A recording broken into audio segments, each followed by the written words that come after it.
Então, nessa ação penal 506-31-30-17, depoimento do senhor ex-presidente Luiz Inácio Lula da Silva. Senhor ex-presidente, boa tarde. Boa tarde. Senhor ex-presidente, o senhor foi acusado de um crime pelo Ministério Público Federal. Na condição de acusado, pela nossa lei, o senhor tem o direito de permanecer em silêncio. Também pela nossa lei, se o senhor fizer uso desse direito, isso não lhe traz nenhum prejuízo. Mas também, senhor presidente, é a oportunidade que o senhor tem de falar no processo. O que o senhor falar vai ser considerado para o julgamento. O senhor ex-presidente prefere falar ou prefere ficar em silêncio? Doutor Moro, apesar de entender que o processo é ilegítimo e é injusto, eu pretendo falar. Perfeito. Talvez eu seja a pessoa que mais queira a verdade nesse processo. Perfeito. Senhor presidente, eu não quero aqui cansá-lo com perguntas que já foram feitas na outra oportunidade. Consta que o senhor prestou um depoimento aqui mesmo perante esse juízo em 10 de maio de 2017, na ação penal 504-6512, relativamente àquele apartamento triplex. Naquela ocasião eu lhe fiz diversas perguntas mais genéricas sobre Petrobras, sobre a administração. Eu vou aproveitar essas perguntas, não vou renovar essas perguntas, porque eu não vejo que seja necessário, já que eu posso aproveitar aquilo que o senhor disse no outro ação penal. Eu só gostaria de colocar ao senhor presidente a oportunidade, se o senhor ex-presidente gostaria de retificar alguma coisa que o senhor disse naquela oportunidade. Excelência, antes, pela ordem, eu teria uma questão de ordem a colocar a Vossa Excelência. O Ministério Público apresentou uma manifestação na data de ontem, na qual reafirma que desde o dia 22 de março de 2017 tem acesso ao sistema DROSES da Odebrecht e também tem acesso ao sistema MyWebDay, igualmente da Odebrecht. Esse material, lamentavelmente, não foi franqueado à defesa. Há inclusive aqui a notícia de que uma parte do material teria sido depositado em cartório, só que não há, inclusive, despacho de Vossa Excelência franqueando acesso à defesa. De modo que a defesa está, neste momento, sem conhecer documentos que o Ministério Público reconhece ter a posse e faz referência na denúncia, assim como há referências ao longo de toda a instrução.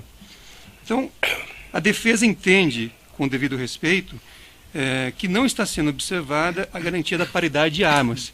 E, por isso, pede a Vossa Excelência, mais uma vez, que seja dado acesso à defesa a esse material, inclusive para permitir que a defesa esteja com o mesmo nível de informação do Ministério Público, para poder orientar os trabalhos e também para que o próprio depoente possa realizar sua autodefesa conhecendo tudo aquilo que a acusação dispõe. Então, eu pediria a Vossa Excelência que suspendesse esse ato e desse acesso à defesa a esse material, a fim de que fosse possível efetivamente o exercício do contraditório na extensão que a Constituição Federal prevê, assim como nos acordos internacionais que o Brasil se obrigou a cumprir. Então é esse pedido que eu faria a Vossa Excelência. Certo. Excelência, pela ordem, eu faria apenas uma... Excelência, antes do Ministério Público se manifestar, eu peço licença a Vossa Excelência para subscrever na íntegra as manifestações do eminente advogado, inclusive reiterar o quanto a defesa de Branislavo Contic já ponderou na audiência anterior, até para que não se alegue futura preclusão. Certo, Ministério Público. Eu faria apenas um registro, mais uma vez, como já exaustivamente dito nos autos desse processo, o sistema MyWebDay foi recebido em 8 de agosto de 2017 e encontra-se na Procuradoria-Geral para levantamento do seu conteúdo. Essa retificação que eu faria no que o senhor disse. Perfeito. Essa é uma questão, na verdade, que já foi enfrentada, doutor. Então, acho que nós podemos prosseguir com o interrogatório. De todo modo, como o juiz já colocou, até proferir um despacho hoje no processo, será, deferindo um requerimento da defesa, será feita uma perícia sobre esses elementos e, se for necessário, depois nós podemos fazer o reinterrogatório. Mas esses elementos, assim, pelo menos na opinião do juiz, nem são assim tão relevantes para o julgamento dessa ação penal. Mas está lá a decisão. Eu lembro que a defesa já tentou suspender esse interrogatório sem sucesso perante o Tribunal Regional Federal, que também entendeu que não havia prejuízo aí à realização do interrogatório, a ausência desses elementos, que o juízo ainda não tem. Não existe nenhum depósito, ao que me consta, desse material perante esse juízo. Mas certo? perícia com acesso prévio à defesa, Excelência, porque... Então, aí eu vou remeter, doutor, pedir desculpas, mas vou remeter ao despacho que eu proferi na presente data, e daí eu peço que o doutor leia, e daí, eventualmente, discussões em cima disso nós podemos fazer depois. Perfeito? Então vamos prosseguir aqui. Senhor presidente, então, só para deixar claro, eu vou utilizar aquele depoimento que o senhor prestou anteriormente, certo? E o senhor mencionou agora que o senhor não teria nenhuma retificação a fazer em relação àquilo. Não, então. Perfeito. Então vou fazer mais perguntas mais específicas aqui relativas ao objeto dessa acusação apenas. Se bem que eu deveria mudar tudo, né? Porque o senhor me acusou. Não, eu não acusei, não acusei, senhor Era fazer um presidente. novo depoimento. Tá certo. Senhor presidente, objetivamente, algumas questões são um tanto quanto óbvias, mas o senhor pode confirmar, o senhor reside nesse apartamento 122, bloco 1, Avenida Francisco Prestes Maia, edifício Green Hill, em São Bernardo do Campo? Desde 98. Perfeito. O senhor é proprietário desse imóvel? Sou proprietário desse imóvel. O senhor, ex-presidente, pode confirmar se também ocupa o apartamento vizinho, o 121, desse mesmo edifício Green Hill? Ocupo. O senhor... Desde 2000. Acho que desde 98. Perfeito. O senhor, ex-presidente, pode informar que título o senhor ocupa Aluguel. esse...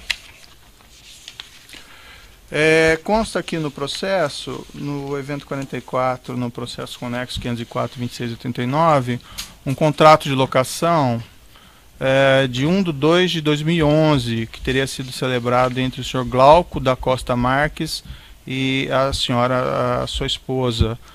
Eu posso lhe mostrar aqui esse documento, se for necessário, mas acredito que o senhor, ex-presidente, tem conhecimento dele. Precisa não. O senhor ex-presidente pode informar se conhece o senhor Glauco da Costa Marques e explicar a sua relação com ele, Mas se eu não tenho existente? relação com o Glauco. Segundo ele disse, eu não me lembro, eu conheci ele em 2002, por ocasião da gravação de um programa de televisão do PT para a campanha presidencial daquela época. Ele disse que estava lá. Eu não o conhecia porque tinha gente da produtora, tinha gente da Fazenda e tinha o pessoal do PT lá do estado do Mato Grosso. Eu ouvi ele dizer que ele me conheceu lá, eu não sabia. Depois ele disse que me conheceu 2 vezes num jantar na casa do Zé Carlos Bulay. Eu também não me lembro, porque não era um jantar entre eu e ele, era um jantar entre centenas de pessoas na casa do Zé Carlos Bulay. Depois ele disse também que me encontrou no aniversário do meu filho, ou no aniversário meu, lá em São Bernardo do Campo. É possível que seja verdade, mas eu não lembro. Certo. O senhor participou da celebração desse contrato de locação? Não participei. O senhor deve perceber, o primeiro contrato foi feito com base em manter a segurança, porque eu era candidato a presidente em 98. Depois continuou o contrato porque eu fui candidato e fui eleito presidente em 2002. Depois a segurança da presidenta da República resolveu assumir a responsabilidade por garantir o contrato, até porque a segurança da presidência utilizava parte e utilizava também a garagem do prédio para tomar conta da segurança presidencial. Pelo que eu sei, o dono, o seu Augusto, morreu em 2010. Estava discutindo a questão do inventário, a dona herdeira queria vender, e como a prevalência é do inquilino, procuraram a minha casa para perguntar se a gente queria alugar. A dona Brenda disse que queria manter o aluguel e fez o contrato dia 1º de fevereiro. Certo, mas e como surgiu o senhor Glauco Costa Marques nessa história? Porque ele era dono do apartamento. Ele adquiriu da senhora Helenice? Eu não sei, querido. Não sei, o fato concreto é que ele é dono do apartamento. O senhor ex-presidente ocupa esse imóvel assim, com qual finalidade? O que existe lá? A finalidade é fazer segurança, fazer reuniões políticas para não ocupar o meu apartamento. Mas o apartamento onde morava eu e minha família, a gente não queria ocupar. Perfeito. Esse apartamento ele é ocupado pelos seguranças que lhe dão proteção ou pelo senhor ex-presidente diretamente? Agora ele é um apartamento que está lá à minha disposição. Perfeito. E o senhor ex-presidente faz reuniões se ali? Se permitirem que eu seja candidato em 2018, ele voltará a ter uma função política muito forte. Certo. Consta aqui no processo o que, pelo menos segundo o Ministério Público, o senhor Glauco Costa Marques adquiriu esse apartamento em agosto e setembro de 2010. Pagamento, escritura pública dessa senhora Helenice Silva Campos. O senhor ex-presidente acompanhou essa aquisição? Não acompanhei. Eu só tinha relação de amizade com o seu Augusto, porque segundo informação do prédio, o seu Augusto era um homem muito duro, era um senhor português que não tinha relações muito boas com todo o conjunto. E eu nunca conheci a mulher dele, eu conheci ele só. Consta a afirmação do Ministério Público que o senhor Roberto Teixeira e o senhor José Carlos Costa Marques Bunlai teriam participado dessa aquisição, dessa venda da senhora Helenice para o senhor Glauco Costa Marques. Eu não sei se participaram, mas o Roberto Teixeira, todo mundo sabe, é meu advogado. Uhum. Mas o senhor não ficou sabendo disso na época, em 2010? Não, talvez não, porque como eu era presidente da República e estava muito lá em Brasília, e a minha mulher vinha mais para São Paulo para cuidar do filho, para ver a casa, possivelmente é por isso que só ela assinou o contrato em fevereiro. Porque a minha ausência era constante e o contrato foi assinado pela minha mulher e pelo representante da dona do apartamento. Perfeito. O senhor ex-presidente solicitou de alguma forma o senhor José Carlos Bunlai ou o senhor Roberto Teixeira que, vamos dizer, adquirissem esse apartamento? Não. Eu acho que foi quase que uma lógica sequencial de uma coisa que vinha acontecendo desde 1998. Uhum. Era manter o apartamento em função da mesma visão de que, por eu ser uma figura, sabe, de projeção nacional, era preciso que aquele apartamento não fosse ocupado por um terceiro, porque tinha muita facilidade de ver o apartamento que eu moro. Inclusive tem uma mesma laje, que se alguém subir na laje vai ver o meu apartamento. Mas quando houve o falecimento do senhor Augusto, então, e esse imóvel, não sei se foi posto à venda ou não, o senhor chegou a externar alguma preocupação nesse sentido, de que o imóvel fosse adquirido por um conhecido? Não, porque não chegou a mim a morte de seu Augusto. Ou seja, o que chegou a mim foi que comunicaram a segurança da presidência da República, eu não sei se o general Gonçalves já prestou depoimento, mas chegou a segurança da presidência da República de que o apartamento ia ser vendido e a preferência era para quem morava lá. E aí houve recusa dessa preferência? E aí houve recusa para comprar porque eu não tinha interesse em comprar. Aliás, a dona Marisa brigou comigo a vida inteira para mudar desse apartamento, que ela queria mudar para São Paulo. E quando o senhor ex-presidente ficou a par que esse imóvel havia sido adquirido pelo senhor Glauco Costa Marques? Eu fiquei a par quando foi feito o contrato com a dona Marisa. Quando veio a proposta de alugar, disseram que o Glauco tinha comprado o apartamento e o Glauco estava disposto a alugar. Quando lhe informaram isso, o senhor relacionou o senhor Glauco ao senhor Bunlai, ao parentesco? Não, eu sei que eles são parentes, mas não tinha nenhuma relação. O senhor chegou a conversar com o senhor Glauco Costa Marques a respeito desse contrato, dessa locação? Não. E o senhor ex-presidente mencionou então essa locação em fevereiro de 2011, esse contrato entre o senhor Glauco e a senhora, a sua esposa. O senhor ex-presidente, salvo engano, me disse que não participou dessa negociação e dessa celebração. O senhor ex-presidente sabe explicar como foi pago o aluguel desse imóvel a partir de fevereiro de 2011? Deixa eu lhe dizer uma coisa, doutor Moro. Eu já disse em outro depoimento, eu casei em 1974. Em 1975 eu virei presidente do sindicato. E aí eu comecei a viajar muito o Brasil. Eu odiava saber que uma mulher tinha que levantar todo dia e pedir R$10 para o marido para ir na feira para eu comprar uma coisa. Então eu abri, em outubro de 1975, uma conta conjunta com a dona Marisa, para deixar a dona Marisa administrar as questões da casa. Eu penso que eu fiquei próximo de 30 anos sem assinar um cheque na minha vida, porque a dona Marisa, primeiro, era muito séria no trato de dinheiro, era muito econômica, eu nunca tive medo de deixar um cartão de crédito com ela, porque eu tinha consciência que a dona Marisa não gastaria nada que fosse essencial, e a dona Marisa ficou com a responsabilidade de fazer o contrato e de acertar aluguel, condomínio, IPTU e outras coisas da casa. Era tudo ela que fazia. Então, o senhor ex-presidente não tem conhecimento de como era feito esses pagamentos? Não, pagava no banco, pagava, sabe? Eu não tenho noção como era feito, mas devia ter pagado no banco. O senhor Glauco da Costa Marques foi ouvido aqui em juízo, declarou que somente passou a receber o pagamento do aluguel do imóvel a partir do final de 2015, logo após a prisão do senhor José Carlos Bunlai.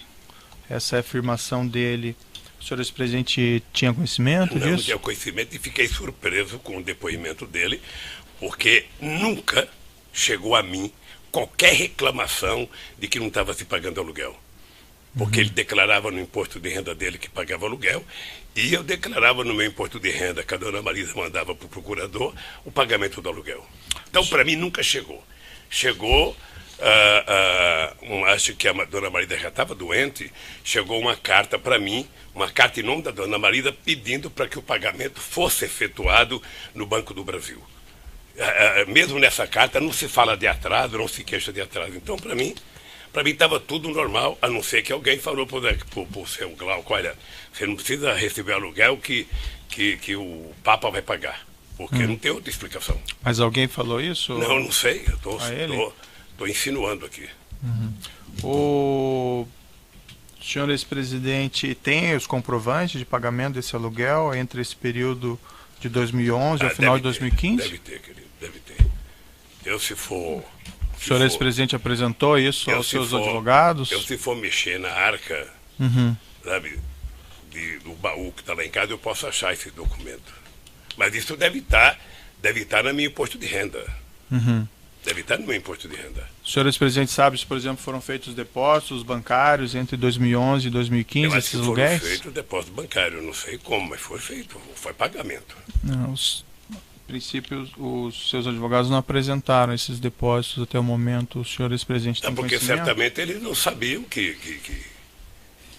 não estava sendo pago, ou seja, depois que o Glauco falou, porque o dado concreto é que, na minha cabeça, até hoje o aluguel estava sendo pago normalmente. Porque nunca houve uma reclamação de que não estava sendo pago. E por que a dona Marisa iria alugar um apartamento para a gente ficar como estava desde 98 e não ia pagar? Qual é a lógica? O senhor ex-presidente tem recibos do pagamento desses aluguéis? Deve ter recibo. Deve ter. Posso procurar o contador e saber se tem recibo. Salvo engano do juízo, esses recibos não foram apresentados ainda. O senhor ex-presidente sabe o motivo? É isso, eu não sei. Nem sei se já foi pedido para os advogados apresentar. Essa acusação contra o senhor foi formulada no final do ano passado, também recebida no final do ano passado. Desde então não foi possível levantar isso aí? Pela ordem, a questão já foi respondida. O ex-presidente já respondeu a Vossa Excelência que não era ele que cuidava desta questão.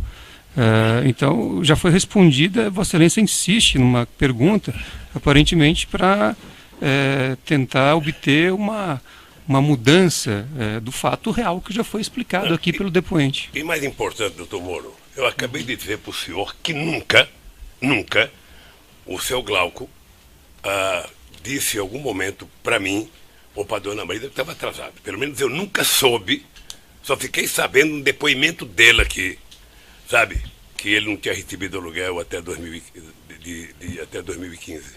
Certo. Senhor ex-presidente, ele nunca se queixou. Eu compreendo que o senhor é um homem bastante ocupado e nos seus afazeres provavelmente não cuida dessas questões do cotidiano, mas, por exemplo, depois de formulada essa acusação no final do ano passado, não foi possível levantar isso com as pessoas ao seu redor? Como isso foi pago, ou se não foi pago, ou foi pago?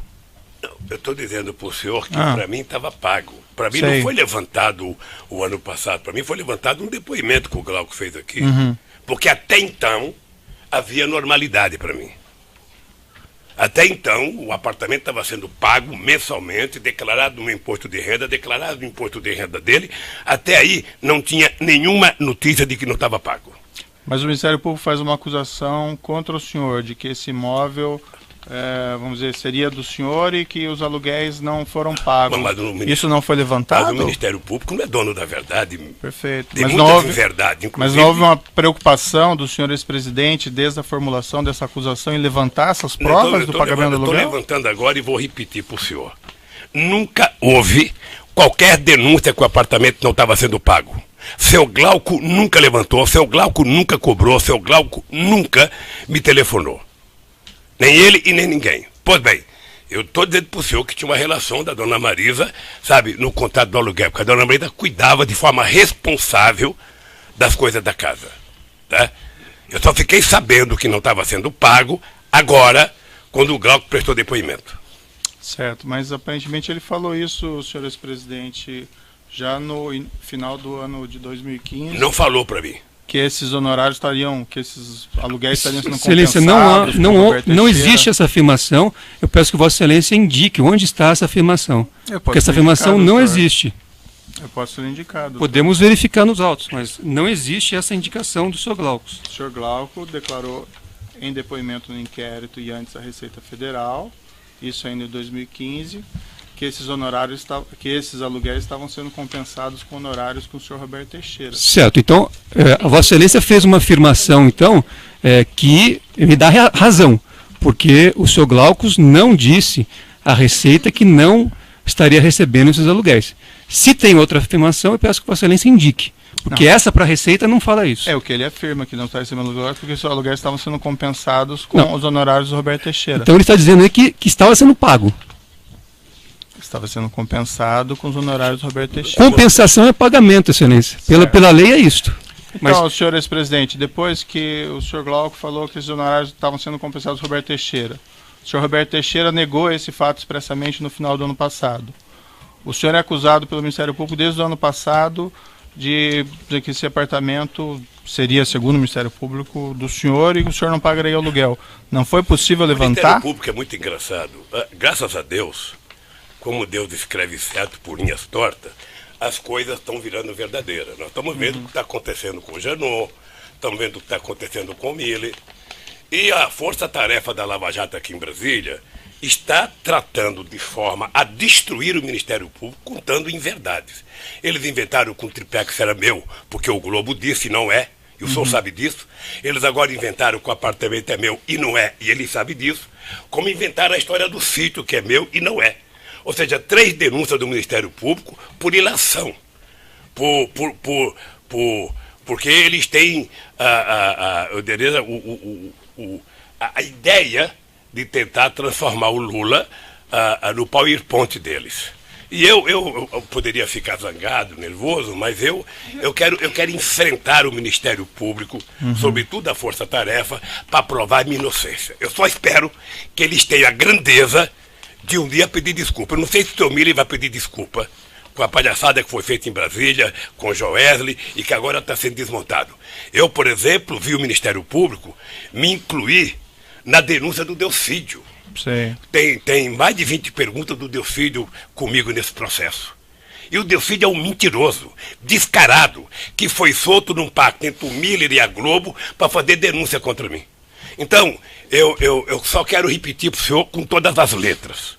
Se essa moça vai escrever, eu não sei. É o seguinte: eu nunca recebi do seu Glauco nenhuma denúncia que não estava sendo pago aluguel. Ponto final. Certo. O único dia que eu ouvi dizer que não estava sendo pago aluguel foi no depoimento que ele fez aqui a semana passada. Então eu presumo que o senhor vai conseguir levantar então os comprovantes desses pagamentos? Eu presumo que eu vou pagar esse dever para ele. Presumo que se não foi pago, eu vou pagar. É só isso. Então o senhor não sabe dizer se foi pago ou não pago, o senhor não tem certeza? Na minha convicção, estava sendo pago, porque nunca houve da parte do seu Glauco para mim um comunicado de que não estava sendo pago. Certo. Então, o senhor... E ele declarava no imposto de renda dele e declarava no meu. Então, senhor presidente, o senhor reclama dessas acusações injustas, mas eu recomendaria ao senhor, nesse caso, se foram pagos esses aluguéis, que o senhor providenciasse a juntada desses comprovantes. Ainda o processo ainda tem o seu período. Excelência, se não mudou ainda o modelo, cabe a acusação fazer a prova da culpa e não ao acusado fazer a prova da inocência. Então, as orientações de Vossa Excelência, eu agradeço as orientações de Vossa Excelência, mas eu prefiro o sistema constitucional. Perfeito. Vale para o doutor também, para juntar esses comprovantes, se houverem, ok? E eu agradeço... Mas eles é que tem que provar, doutor Moro. Tá certo. Eu estou cansado de mentira e nunca prova. Eu vi o que fizeram com o Palocci aqui a semana passada. Tá eu certo. vi. Mas nós vamos, Eu vi a cena. nós vamos chegar lá, senhores presidentes. O senhor presidente sabe informar se esse contrato de locação foi aditado, se foi reajustado os valores? Não sei, querido, não sei. Outra parte da acusação, senhores presidente, aqui segundo o Ministério Público, o Grupo Odebrecht teria adquirido um prédio na rua Haberbeck Brandão, 178, bairro Indianópolis, para instalação e implantação do Instituto Lula ou de alguma instalação do interesse do senhor ex-presidente. Eu vou fazer perguntas agora a respeito desse ponto. Consta aqui no processo que esse prédio foi adquirido pela empresa DAG Construtora em 29 de nove de 2010, de uma empresa chamada ASA, Agência Sul-Americana. Consta também que antes os direitos de aquisição foram adquiridos pela DAG do senhor Glauco de Costa Marques, esse mesmo que seria proprietário desse imóvel, desse apartamento. O senhor ex-presidente acompanhou esses fatos, essa aquisição específica? Não, doutor, eu vou apenas repetir uma coisa aqui, para ficar bem claro, que é o seguinte. Quando o procurador Dallagnol apresentou ano passado uma peça de ficção num PowerPoint que se transformou a nave-mãe dos processos contra mim e contaram uma inverdade deslavada e se submeter à imprensa para poder continuar contando inverdade e a imprensa tentar transformar em verdade, inventaram também essa história, sabe, desse prédio. E eu vou lhe dizer com todas as letras, sabe, quando é que eu fiquei sabendo desse prédio. A única pessoa que falou comigo desse prédio foi o presidente do instituto chamado Paulo Okamoto. Uhum. Nós já tínhamos visitado outros prédios para alugar ou para pegar oferta de compra. Temos visitado um prédio do Correio, tínhamos visitado um prédio de uma escola que tinha lá, perto do Ipiranga, tínhamos visitado uma espécie de castelinho que tem naquelas coisas velhas do Ipiranga, que até era um precinho barato, porque aquilo está tombado. Aí o Paulo falou, olha, estão oferecendo para comprar um prédio que me parece que era um antigo shopping, não sei. Aí eu fui uma única vez, e cheguei lá, a primeira coisa que eu disse é o seguinte, não interessa, é inadequado, isso aqui não é uma zona que pode frequentar muita gente, nós vamos procurar outro lugar. E fomos ao CACAB, pedimos o CACAB para mandar um projeto de lei, o CACAB mandou, nos deram um terreno na Cracolândia, que o Ministério Público, como é corroborador comigo, entrou com um pedido para impedir que eu recebesse o terreno. É isso. Essa é a minha história com relação ao prédio. Voltando ao prédio, o senhor ex-presidente se recorda quando foi aproximadamente essa visita? Eu acho que foi em junho ou julho de 2011. O senhor ex-presidente se recorda, não de todos, mas algumas pessoas que lhe acompanharam nessa ocasião? Eu sei que o Paulo Okamoto, eu sei que minha mulher, eu sei que a diretora do Instituto, a Clara Ante, que já prestou depoimento. Eu acho que o arquiteto, acho que foi isso. E quanto tempo essa visita foi feita após a primeira informação que o senhor recebeu do senhor Paulo Okamoto? Eu acho que eu demorei um tempo para ir, acho que eu demorei dias, acho que um mês mais ou menos para ir. E qual foi o relato que o senhor Paulo Okamoto fez ao senhor ex-presidente na ocasião? Que tinha um terreno sendo oferecido para compra, sabe, se a gente queria ver se ia comprar um terreno ou não. Sabe, você ia ver o terreno, como fui ver os outros terrenos. Se você tivesse um prédio em condição de alugar, você alugaria. E se você não tivesse, você então iria discutir, sabe, como fazer uma campanha de finanças para comprar o terreno. Essa ocasião que o senhor Paulo Okamoto relatou esses fatos ao senhor, havia outras pessoas presentes ou foi um contato por telefone? Como foi? Não, o Paulo falou porque eu vou no instituto. Havia outras pessoas nessa reunião, se é que o senhor ex-presidente se recorda? O senhor ex-presidente havia recebido antes desse contato, algum documento relativo a esse mesmo prédio? O senhor, ex-presidente, havia recebido algum projeto arquitetônico relativo a esse mesmo prédio? Não. E o senhor, ex-presidente, relatou que entendeu que o prédio era inadequado. Pode explicar melhor as razões? O senhor, ex-presidente, mencionou, mas... Não, primeiro... Só um minutinho, ex-presidente. Pelo tamanho do áudio, eu vou interromper e nós retomamos com a sua resposta.